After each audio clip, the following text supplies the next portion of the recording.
kindergarten, I marched confidently along in my brown corduroy cutoffs and yellow boxy t-shirt, my lightning McQueen lunchbox swinging from my hand. I took my place by the doorway, ready for fluorescent future, undetermined apple hidden in lunchbox. I stepped into single file solidarity. Floating hair, power pink lip gloss, I heard a voice sneak up behind me. You're in the wrong line. I turned around to turned up nose, bright pink t-shirt. Her sequins mouthed her words along with her. The boys' line is over there. I followed her finger to the navy green blue boys' line, and it didn't seem right to me. I planted my feet, as if for defiance's sake. I stood my ground.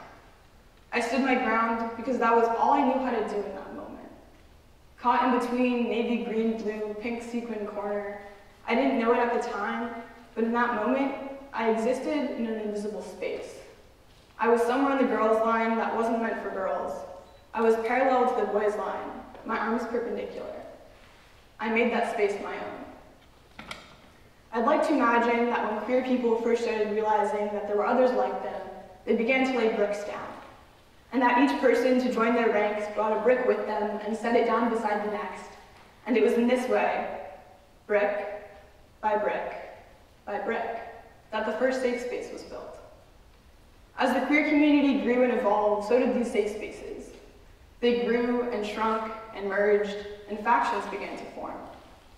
For example, the first Pride movement was created by Black trans women at Stonewall in 1969. Yet as the Pride movement got bigger and bigger, it became about cisgender white gay men. A space originally created for one of the most marginalized groups of people became walled off and inaccessible. This exclusion has only grown worse over time. In 2015, for example, the Stonewall movie depicted a white gay man throwing the first brick at the Stonewall riots. Every queer person faces a different struggle, some groups more than others. It was these differences and experiences that first began to build these safe spaces and made the walls necessary, but the bricks didn't stop there. And eventually, the walls grew so tall as to cut some marginalized groups out entirely. These additional walls tend to exclude members in a safe space because of different aspects in their identity. In my case, I experienced this being both trans and Jewish. These two can sometimes conflict. One such instance took place only a few months ago when I was invited to my good friend's bar mitzvah, a sort of Jewish coming-of-age ceremony. His bar mitzvah took place in what's called a Chabad house, which is a synagogue that follows an Orthodox branch of Judaism. When I walked into space in my button-up shirt and slacks, the first thing I noticed was the screen divider placed next to the doorway. So the first thing you have to do when you walk in is choose a side. To the right was the men's side, a graciously provided space with at least 6 rows of folding chairs and a table with kippot, which some of you may know as yarmulke, and talit, a shawl-like garment that Orthodox and conservative Jews wear during services. To the left was the women's side, maybe 3.5 rows of folding chairs crammed into the corner. I had to make a choice in that instant. So I went with what would make me stick out less and followed my mom and 2 sisters to the small corner by the window. Once more, there was no place for me. I was in a space for Jewish people and I was surrounded by other Jewish people, thus that part of my identity was validated. But I was still stuck between 2 sides. I was once more forced to make a space for myself, pull up in the exclusion of a different part of my identity, build up bricks around myself. This was an experience where I was supposed to be rejoicing in my friend's celebration, yet all I could think about was my discomfort and vulnerability. This past summer, I decided that I wanted to start wearing a kippah. I wanted to try making my religion outspoken and visible, and stand with others who are persecuted because of their visible religion. When I began the experiment, I wore it every day, as many more Orthodox or conservative Jews do. But I quickly realized that it would be more emotionally challenging than I thought it would be. As I went about my daily summer life, I caught more than a few stares on the train, and I would follow people's eyes to the top of my head. I attracted a lot more attention than I thought I would. During the roughly 3-week period I wore a kippah, I attended the music camp I go to every year, which is a rock music camp aimed towards girls, trans, and gender nonconforming people. At this camp, I also received strange looks and remarks towards my kippah. People asked me why I was wearing it, what it was for, and why I started wearing one when I hadn't been before. Most hadn't seen someone like me wearing a kippah. After those 3 weeks went by, I stopped wearing it. I wasn't sick of the looks as much as I was of the fear. I found myself constantly vigilant, constantly ready for an anti-Semitic comment or even violence. I had found that a queer space that had previously felt extraordinarily inclusive could also feel exclusionary sometimes. In both instances of the bar mitzvah and the music camp I attended, I felt excluded, whether because of my queerness or my Judaism. There were walls built within these safe spaces, walls within walls, making those spaces inaccessible to me and others with intersecting identities. Back in kindergarten, I forged my bricks in my confidence. I fired them in my headstrong nature, cemented them in stubborn persistence. I stacked them until my 3'4" eyes were guarded in the safety of my own creation. Yet it was here, last summer, that I realized it wouldn't always be possible for me to build my own safe space, no matter which line I chose to stand in, which seat I chose to sit in, or if I did or didn't choose to wear a kippah. It was, or so I thought, the nature of human beings and the spaces we create. However, this exclusion isn't ubiquitous. About 6 years ago, I attended a summer camp called Camp Havaya for the first time. This place became a Jewish safe space, a place where I could talk about Judaism, worship, make friends, and remain true to all aspects of my identity. The Hebrew word Havaya means being, and camp chose this name to represent that over the summer, campers can truly be whoever they want. We also have a mascot, a bee named Howie, which is a play on the words, how we be. If a camper is doing something out of line, say being rude or touching someone's stuff without asking, a counselor will ask, is that how we be? It's cheesy, I know. But camp has not only taught me values of kindness and respect, but also how to connect what I learned over the summer about Jewish values to the outside world.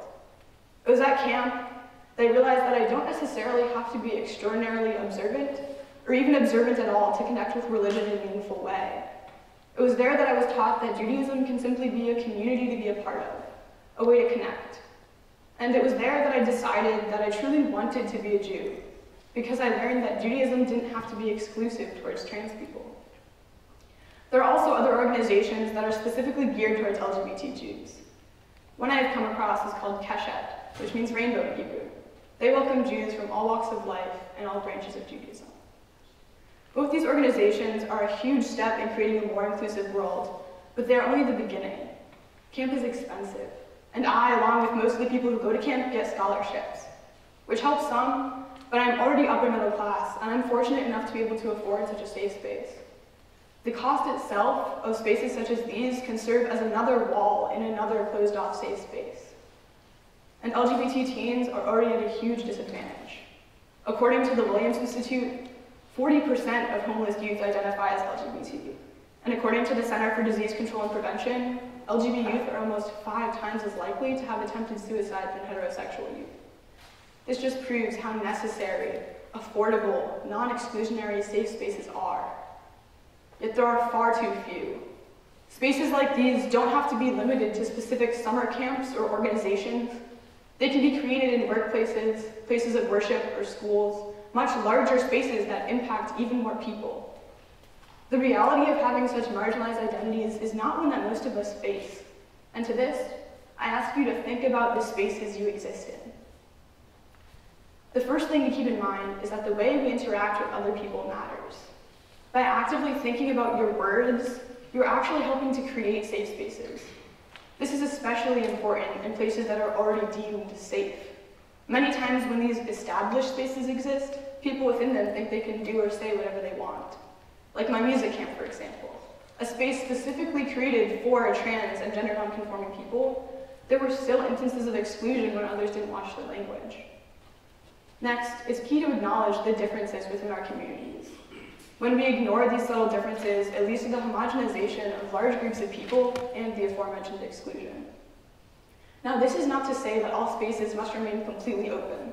There are some spaces that need to stay closed off to stay safe. For example, there are spaces specifically created for queer people of color that aren't open to white queer people because those identities face such different challenges. This type of inclusive thinking is important now more than ever. There are rampant ideas of homophobia, transphobia, Islamophobia, every kind of phobia imaginable. People are scared. Everyone is scared. Some are scared of the differences in each other, while others are scared of the consequences of those differences. This fear is being spread in every vein of our society. It ripples through our president's words, it scrolls across our news feeds, it pops up in our Instagram Explore page. This fear exists because of closed-off safe spaces. Bricks built around each other, around our minds, closed doors, closed walls. These bricks and walls don't always have to be a bad thing. The idea is that safe spaces need to exist that are protective but not exclusive. There needs to be a doorway, an entrance for those with marginalized identities, not a four-walled brick cubicle. If we can crumble up the mortar and cement, break doorways into the walls that keep ourselves in and keep others out, there's hope for change. There's hope for life without fear, life without constant exclusion, and life without the nitty-gritty feeling of dust between our fingertips.